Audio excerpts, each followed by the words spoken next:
میں نے قرآن پاک کی جو آیت مبارکہ تلاوت کرنے کا شرف حاصل کیا۔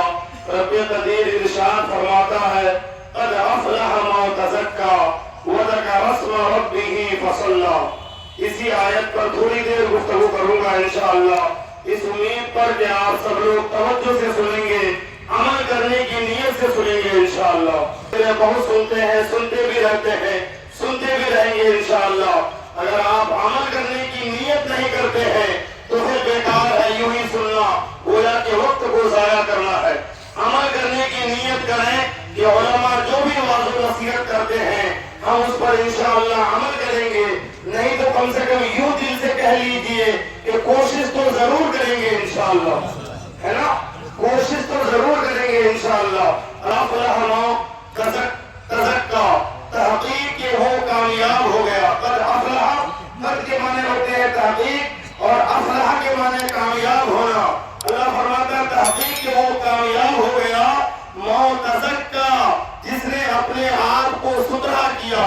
مفسرین نے اس آیت کے تحت لکھا ہے، علامہ سید نعیم الدین مراد آبادی نے تفسیر ترجمہ کنز الایمان اس کے حاشیے میں خزائن العرفان میں لکھا ہے، وہ فرماتے ہیں کہ من تزکا جو اللہ نے فرمایا اس سے مراد یہ ہے کہ رمضان المبارک کے مبارک مہینے میں جو مسلمان نیکیاں کرتے ہیں، نمازیں پڑھتے ہیں، روزے رکھتے ہیں، صدقات و خیرات کرتے ہیں، زکوٰۃ ادا کرتے ہیں، تسبیح و تحلیل کرتے ہیں، تو گویا کہ مسلمان اپنے آپ کو پاک اور صاف کرتے ہیں۔ تزکا، تزکیہ کرنا یعنی دل کی صفائی کرنا، جسم کی صفائی، مال کی صفائی۔ جو زکوٰۃ نکالا گویا کہ اس نے مال کو پاک کیا، جس نے روزہ رکھا گویا کہ اس نے اپنے جسم کو پاک کیا، جس نے نمازیں پڑھی، جس نے تسبیح و تحلیل کی گویا کہ اس نے تقوی اختیار کیا۔ تو اللہ فرماتا ہے قد افلح، تحقیق کہ وہ کامیاب ہو گیا، من تزکا، جس نے اپنے آپ کو پاک و صاف کر لیا۔ سبحان اللہ۔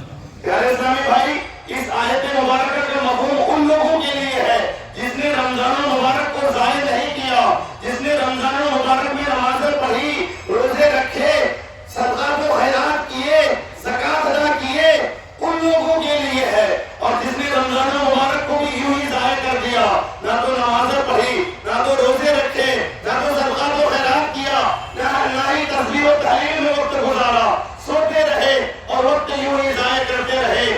پیارے اسلامی بھائی، حدیث پاک میں آیا ہے، پیارے آقا صلی اللہ علیہ وسلم نے فرمایا ہے کہ یہ عید کا دن، فرماتے ہیں پیارے آقا کہ ھذا یوم العید و ھذا یوم الوعید، یعنی یہ عید کا دن یوم عید بھی ہے، یعنی خوشی کا دن بھی ہے اور غم کا دن بھی ہے، یوم وعید بھی ہے۔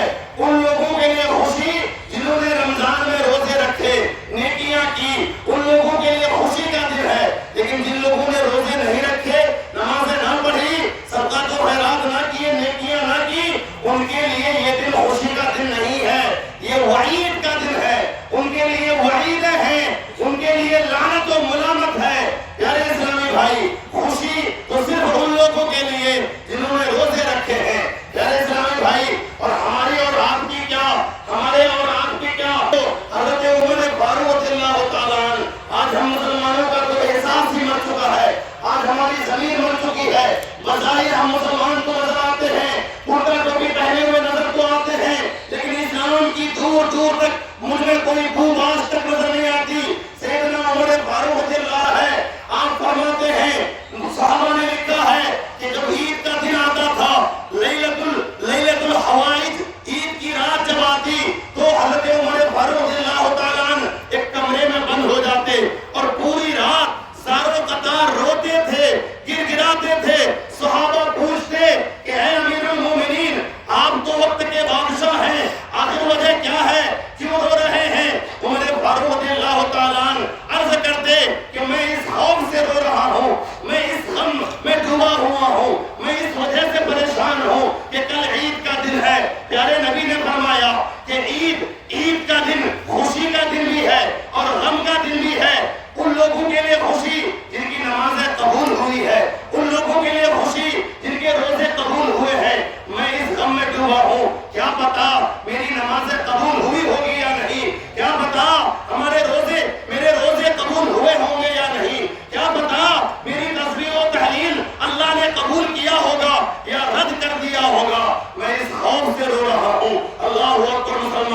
ذرا سوچے تو صحیح، عمر فاروق ہے، خلیفۃ المومنین ہے، امیر المومنین ہے، اسلامی بادشاہ ہے، اور پھر وہ عمر فاروق جس کے بارے میں پیارے نبی نے فرمایا کہ اگر میرے بعد کوئی نبی ہوتا تو عمر فاروق نبی ہوتے۔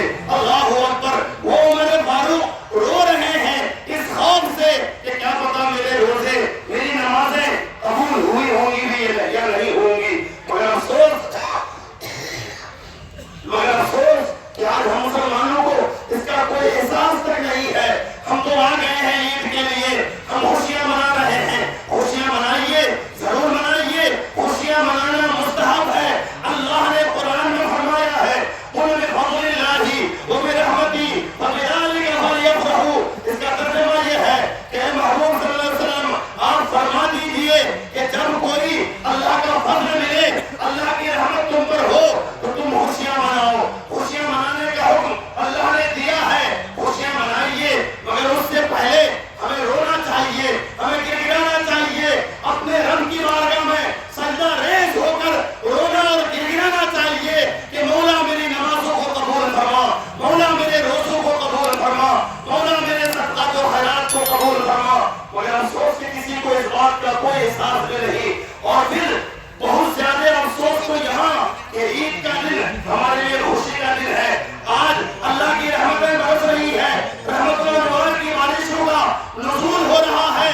آج اللہ تبارک و تعالیٰ فرشتوں کو دنیا میں بھیجتا ہے، فرشتوں کو حکم دیتا ہے کہ تم جاؤ اور دنیا میں جاؤ اور میرے بندوں سے کہو کہ آج اللہ تبارک و تعالیٰ نے بخشش کے پروانے تمہارے لیے رکھے ہیں۔ مگر افسوس پیارے اسلامی بھائی، یہاں افسوس ہوتا ہے کہ ہم مسلمان آج کے دن بھی جو عبادت کے لیے ہے، جو خوشی منانے کے لیے ہے، اس دن بھی بہت سارے ایسے نوجوان ہیں جو ہجوم مچاتے ہیں، خرافات کرتے ہیں اور تمام طرح کی برائیاں کرتے ہیں، ناچ گانے بجانے کا ماحول کیا جاتا ہے۔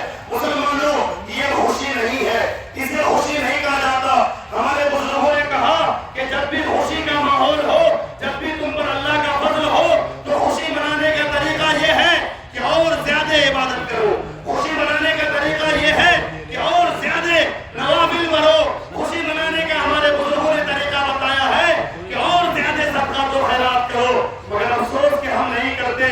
پیارے اسلامی بھائی، چونکہ وقت نہیں ہے، بس میری چند نصیحتیں یہ ہے کہ آج کا دن ہمارے لیے خوشی کا دن ہے، اور خوشی منانے کا طریقہ یہ ہے کہ ہم عبادت کریں، ہماری نمازیں ضائع نہ ہو، ہم گناہ کے کاموں کی طرف نہ جائیں۔ پیارے اسلامی بھائی، ہمارے بولنے آپ کے سننے اور آخر میں یہ شعر کہہ کے بات ختم کرتا ہوں کہ جسے مل گیا کملی والے کا دامن، اسے دو جہاں کا خزانہ ملا ہے۔ جسے مل گیا کملی والے کا دامن، اسے دو جہاں کا خزانہ ملا ہے۔ بھلا باغ جنت کو وہ کیا کرے گا، مدینے